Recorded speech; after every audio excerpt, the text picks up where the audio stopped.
Welcome back, everyone, to Chaos and Caffeine, the podcast for parents who are out here trying to raise neurodivergent kiddos without losing our dang minds. I'm your host, Danielle Kelly, ADHD parent coach, professional chaos coordinator, and your go-to for making sense of this wild, wild ride called parenting. If you've ever wondered how the hell do I get my sensory-seeking, pencil-avoiding, shoe-hating child to function in this world without daily meltdowns, today's episode is for you, my friend, because I've got an absolute powerhouse of a guest. Joanna Poyssick, founder of Sensational Students OT, and let me tell you, she is the real freaking deal when it comes to helping neurodivergent kiddos thrive. Joanna is not just an occupational therapist, she's basically the Jedi Master of sensory regulation and motor skills development. With years of experience, she's helped countless kids who struggle with everything from handwriting to emotional regulation to, let's be real, just sitting in the dang chair without turning it into an Olympic event. She's worked with schools, families, and professionals to create game-changing strategies that actually work for kids with ADHD, autism, sensory-seeking disorder, and so much more. She's also an advocate, a speaker, and get this, a legit expert in how movement, play, and sensory integration can completely transform a child's ability to learn and function. And today, she's here to spill all the tea on how parents can support their kids' sensory needs without resorting to my go-to, bribery, threats, or just accepting that your kid will never wear socks again. So grab your favorite cup, hide in the pantry if you need to, and let's dive in because Joanna is about to blow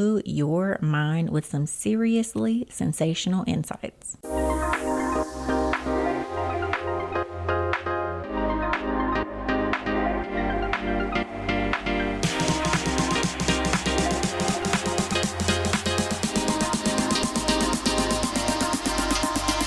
Joanna Poyssick, welcome to Chaos and Caffeine.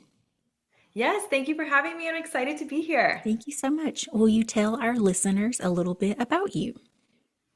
Yes, my name is Joanna Poyssick. I am a licensed and registered occupational therapist by trade, working with families and children for about 15 years now. I'm truly passionate about. I use my line, helping every student shine. You know, it's really important. They are told and they have to go to school every day, and if they're not being successful and enjoying their day and feeling happy about that, it's terrible. It can do a number on mental health, carry over into stressful family dynamic. And I'm here to help. I'm here to help parents. I'm here to help the children. And I'm excited for this venture and, just bringing that awareness to parents that there is help out there. Yes, I am Yeah. aggressively nodding for everyone that cannot see us. I love that so much. So I want to kick things off with one fun one and then we'll get down to business. All right, let's do it. If you could describe your dream sensory room with no budget limits, what would it look like? We're talking Pinterest goals here. Ooh, what a great one. My dream sensory room would be a calming color on the wall, whatever color that suits you. But calming color, and then add in the other pops of color, right? Mm. Big pillows for deep pressure. I'm definitely a fan of having a vestibular component, so those sensory swings. I'm a fan of the cuddle swing or the cuddle hammock chair, and a tactile area. So this is like for the putties, the kinetic sands, the bean bin, like the submersive bean bin. You can sit in that thing of beans Yes. if you want to, or the ball pit. I'm a big fan of the trampoline and rock wall, tunnel, cozy space. Those would be my top things to kind of have in there. I love that so much. A couple of Yeah. years back, my best friend and I took our kids to the corn maze, and they have what's called a corn box. And she was sitting digging her toes in the corn, and she was like, I don't know why, but this is so calming. And I was like, Yeah. I see you. So now I want to rewind just a second. And how did you find yourself in the world of occupational therapy?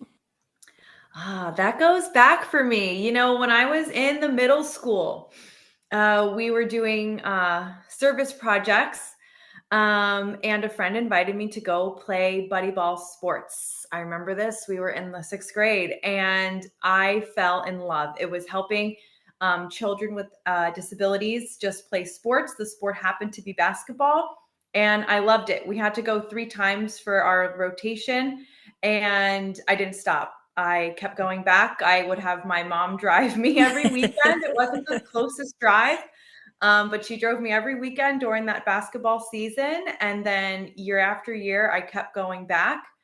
Um, that sparked my interest in working with children with special needs. And then I learned about OT later on in life, when my grandfather needed OT after a stroke. And I knew, I'm like, this is what I need to do. I need to help people do things that are meaningful and engaging, and serve a purpose. I love that so much. I love, Yeah. for one, a supportive mom, and I love that you've had a decades-long passion. Yes. Thank you. Wonderful. And what is it about, neurodivergent families that draws you in and was like, yes, this is my calling? It's just so special and it's so unique. And, you know, there are so many different ways to live and enjoy life and to engage and to be happy. There's no set in stone answer. And I really feel that neurodivergent families embrace this and should embrace this. If they're not, it's hard. There's a lot of stigma out there, Yeah. and I encourage them. They are the brave ones. They are inspiring. Mhm. And I just love it. It just fills up my cup. I love it. I love that so much. So every OT has their moments that stick with them. Can you share one real breakthrough with the kid that you remember often? Yeah. Ooh, this is a hard one to pick just one. I have a couple standing in my head. Um, Regarding just a child with more, um, maybe not so, like, just struggling in school, no diagnosis on this one. I said, you know what, let's try some music. I used some therapeutic listening music with them, and anything at the tabletop was hard, whether it was writing, a puzzle, copying a building. Just sitting at that table, knowing I was going to put something in front of them was hard for this child. And I said, Mhm. let's try it with this music. It just helps your body feel good, is all I said. And within a minute, he said, wow, this is just so easy. Mm. And I was like, whoa, this is great. And he was just so happy. Like his eyes were lit up, like that, like the Christmas morning. If they see Yeah, that Christmas tree or a present, a birthday cake, they're like, wow, that was the look in his eye. And I'll never forget that is so precious. And I kind of feel the same way about music. it. So let's get down to the nitty gritty for the parents out there who are maybe first time hearing about occupational therapy. What does that mean for families, especially our ADHD kiddos? What can you help them with? Yeah, occupational therapy can help with a lot. And we can be your one-stop shop, uh in a sense, right? Because we're there for you and we're there for what your goals are.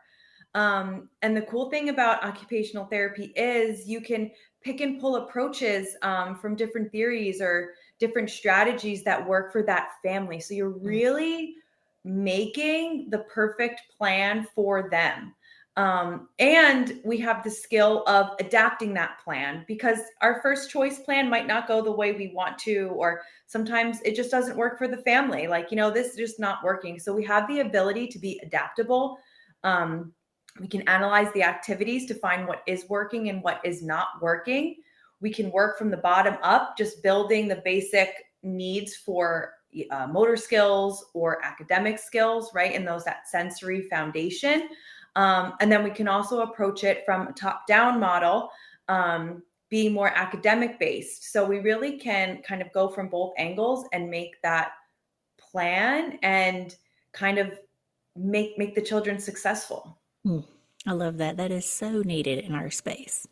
Yeah. A lot of parents think the OT is just for motor skills or sensory issues. What are some lesser known ways occupational therapy can help kids with ADHD thrive?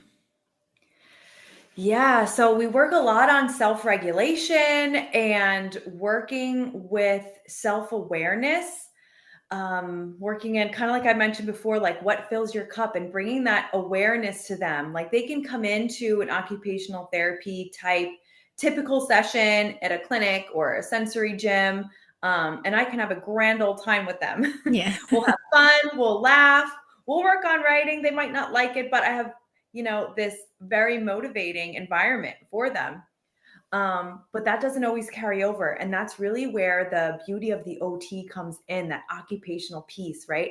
How do these strategies convert into your home life? Mm. How can we make you have fun during homework time? How can we put plans in place and routines so that you can function and participate better? Every ADHD brain is different, and also just coming at it with more of that growth mindset. ADHD, yeah, it's very much frowned upon, and it's a struggle. It's a struggle for anyone suffering with symptoms of it. But for every negative type symptom, if you will, of it, there is the positive, Mm. right? So it's how to find that perfect balance. And that's exactly what OTs do. Yeah, I love that so much. My son's occupational therapist lets him run through the obstacle course room for 10 minutes and then they work on handwriting and then he gets to go to the swing room. So I really appreciate the varied events that happen throughout that hour so that he's not just sitting there like, I have to work on handwriting for 45 minutes. Yeah. How can a parent know when it's time to consider OT for their child? And are there any specific signs or challenges that we should look out for? Yeah. So when should you consider OT? I would just go ahead and call. It's funny when I speak to parents now, or if I'm in like networking groups or just telling people what I do, they're like, where was this service when I was a kid or when my kids were kids? Yes. Right? So it should be right up there when you're looking for any extracurricular after school activity. Go ahead and check out OT. Like I said, it's not only good for the body and kind of how you mentioned, just basic motor skill development or handwriting, dressing, feeding. It's just good for the soul. Mm. It works on that self-confidence and self-awareness and just knowing who you are and that you are perfect. I love that so much. One thing I hear from parents is they are worried about adding one more thing to our already overloaded schedules. How would you approach the therapy to make it more manageable and, dare I say, fun for the parents and the kids? Yeah, you know what? That's funny. That's where my 90-day program, that Skyrocket Success, comes in perfectly. But what I do is, if you're worried that this is too much, then we need to look at that bigger picture, Mm. um, of what's going on. Because OT, right? Yes, you're working on something, so there will be a challenge in there. Yeah. But it's bordered around everything else. That's where you really need to take a look at your kind of evening or your schedule. And if it can fit in, if not, you need to prioritize. Sometimes, right, an OT course of treatment can be really long. The goals kind of keep changing and evolving. Other times, all it takes is a nice 3 to 6 month boost, of some sessions and to really get your child back on track, to get you on track, to have that accountability, and input as you kind of formulate your plan. So it's really just going back and kind of looking at those priorities, but short little boosts of pure good engagement can go really long way, like quality versus quantity. And you kind of have to look at it that way. And if maybe something has to take a back seat for a while, but like I said, occupational therapy session should kind of be a cup filler for the child and the parent. So really just embrace it and have fun with it because it is fun. Yeah. Looking for some new toys and tools that your ADHD kiddos will love? Play Therapy Supply has you covered with a great selection of toys, games, and fidgets that can be used by ADHD children, their parents, caregivers, and professionals alike. From fidget toys that help children calm down, de-stress, and focus, to social emotional learning resources to help kids understand their feelings and emotions, to games and activities designed to improve emotional regulation, Play Therapy Supply has it all. For thousands of items and fast and free shipping, visit playtherapysupply.com today. Sometimes I feel like we as parents, maybe parents come to you and they're like, how do I have time for this? We struggle every day for 2 hours with homework. But if you did a trade off for just a little bit with the OT, you might not struggle for 2 hours every evening and then you'd have the time, maybe. Yeah. Or then after you're finished, you'd have more time, a more enjoyable time. Yeah. And sometimes that's the approach you're taking too. All right, if we're struggling with handwriting, homework shouldn't be taking 2 hours, Yeah. right? So let's find the solutions that work. Maybe writing every single assignment for homework is the cause of the 2 hour process. Mm. Right. And we're humans. Our brains are really only meant to fully attend for 20-minute clips at a time. So 2 hours after being in school for 5 or 6, Yeah. that's a lot. So that's where you're going to use some of those compensatory strategies. Let's voice to text. Maybe you can handwrite faster if you're copying some of it. So do the handwriting for one portion and copy the rest. Like I said before, it's all about finding that balance and what works for you. And there's no cookie cutter answer. Mm. It's what makes you happy and what makes you thrive. I love that. I'm going to get into some practical tips for parents, maybe Yeah. that we can start implementing now. So, we love a good hack around here. What's one practical tip or activity that parents can start doing to support their child's sensory or motor needs? Definitely to create the space, get your environment together. Even if you're starting with literally 5 minutes, instead of going and taking a little scroll on social media, set that timer for 5 minutes and clean a space. Having an organized space is huge. I even say, like, when you walk into a clean house, the feeling you have versus into your messy house, right? Yeah, You feel that right away. There's something about it, right? When you're coming into an organized space. So, top number one, clear the clutter out for sure. that is not where I thought you would go with that, but that is an amazing tip for the first one. Yeah, So, clear the clutter. yes, I have the OCD component of ADHD, so my kids used to, yeah, we're on the far end, the other end of that. Yeah. What about red flags? Are there any big uh-oh moments where parents should drop everything and call for OT right away? If you notice your child is not happy, Mm. um, I feel it's hard when they're younger. When they're younger, you're usually seeing more of a behavior because they don't quite have that social emotional connection to kind of explain feelings, right? So if they're younger, you're going to see behaviors or get reports from the teachers acting out, throwing chairs, being handsy with peers, not following the daily routines. And some of the older kids, as they tend to get older, when I ask them about their day and they have nothing to say. Mm. And then when I prompt them a little bit, was something funny? Did something funny happen? What's your favorite subject? Do you have a favorite subject in class or a teacher you like? And when I've gotten responses that I didn't even ever consider as part of the school day, sometimes as responses, and that's how I know something's kind of going on, and they're not really enjoying their time or their day at school. Like, I've gotten the one that really kicked it off for me was when I'm like, what's your favorite part of school?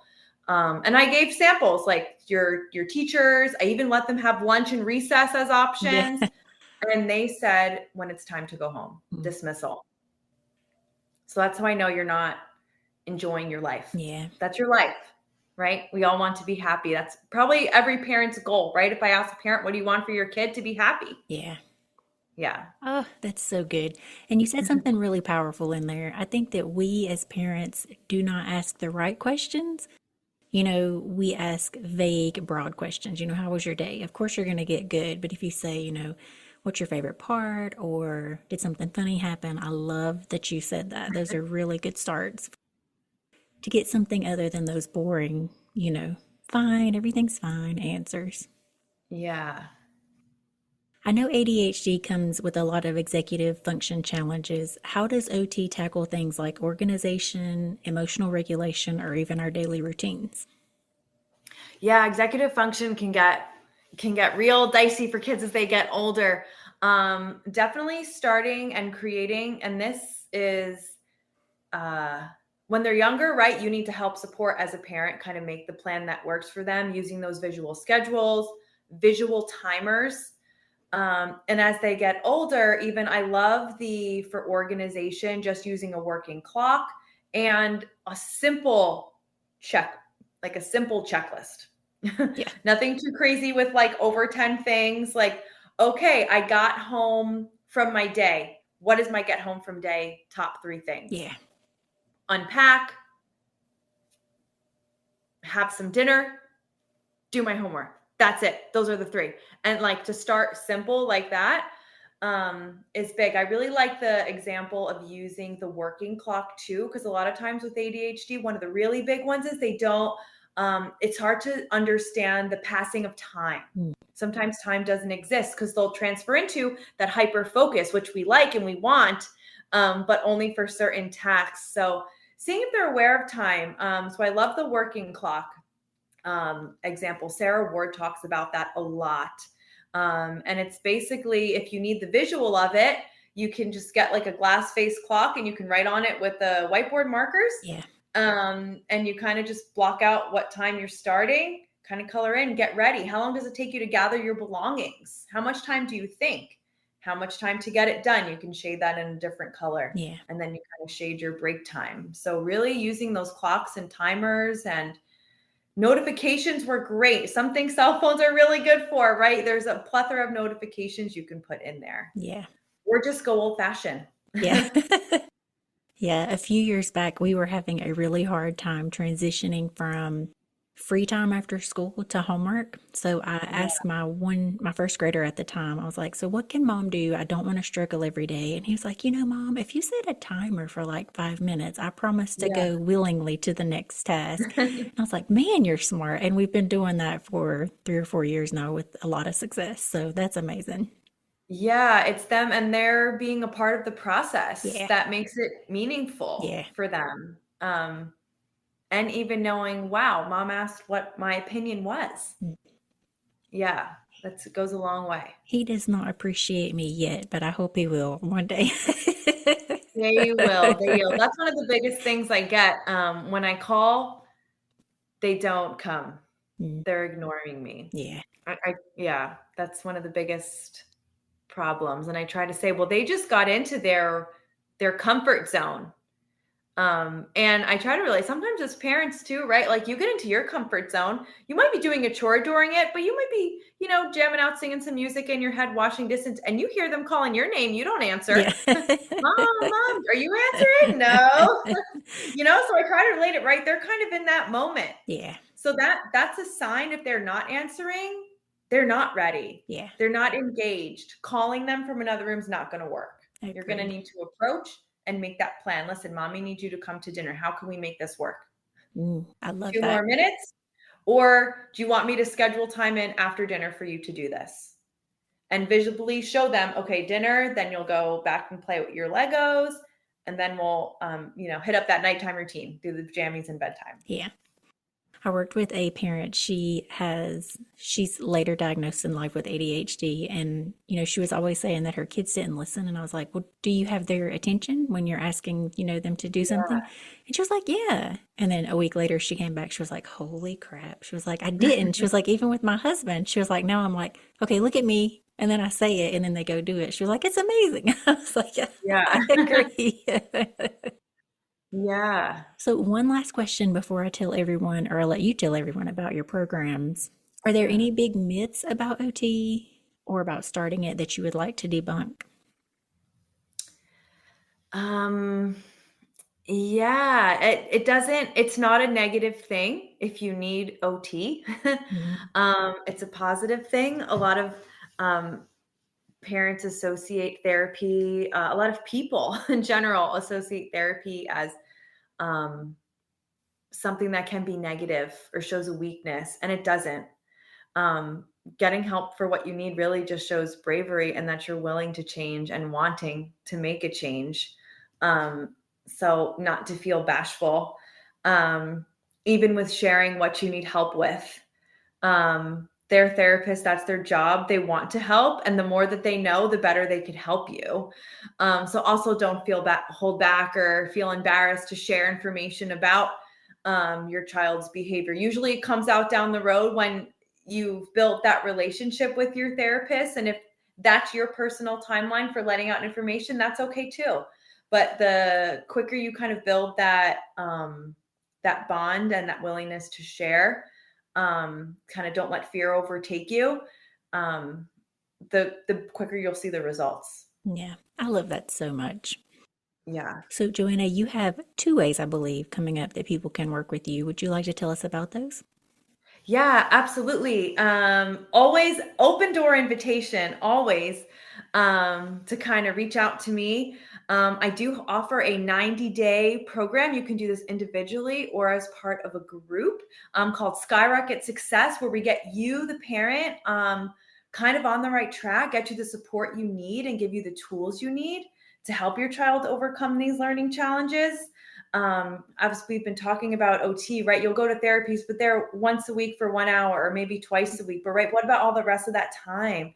And you can do this, is what I want them to know. You can be successful in this program, which will only make your child successful in the program, and just leading to happiness, right? Life is all about being happy, and you want to set your child up for success throughout their schooling, throughout college if they choose to do college, or throughout their business career if they choose to be a business owner. You want them to have those options. So you need them to know the ways that they can be successful if they're struggling with something or struggling in school. So that's my 90-day program. It's called Skyrocket Success. And you can find more info about that, or check out my website, and we can just schedule a call to connect and see if it's going to work for you. I also have a workshop I'm offering, Effortless Evenings. It will be January 22nd, coming up shortly from 7 to 8 p.m. Eastern time. But this can also be offered if you have a mom group or kind of like a PTA, parent teacher association, or offered as like a fundraiser. I can offer that to you guys virtually or possibly in person, depending on where you are. That's so Yeah. good. I am so excited for both of those. This is, I feel like, such a needed conversation. And my family is new to occupational therapy, and it has been such a game changer. So I definitely want to get your message out. Yeah. Thank you so much. No, it's great. It's a great topic to just bring awareness to and let people know it's out there. Thank you so much. Before we wrap up, I know we'll leave the show note in the show notes. I'll put the links to your programs, but would you like to tell listeners any other ways that they can connect with you? Yeah, you can check out sensational students on Instagram. I have a Facebook business page, Sensational Students, or my website, www.sensationalstudents.com. Thank you so much. You have been an absolute lifesaver today.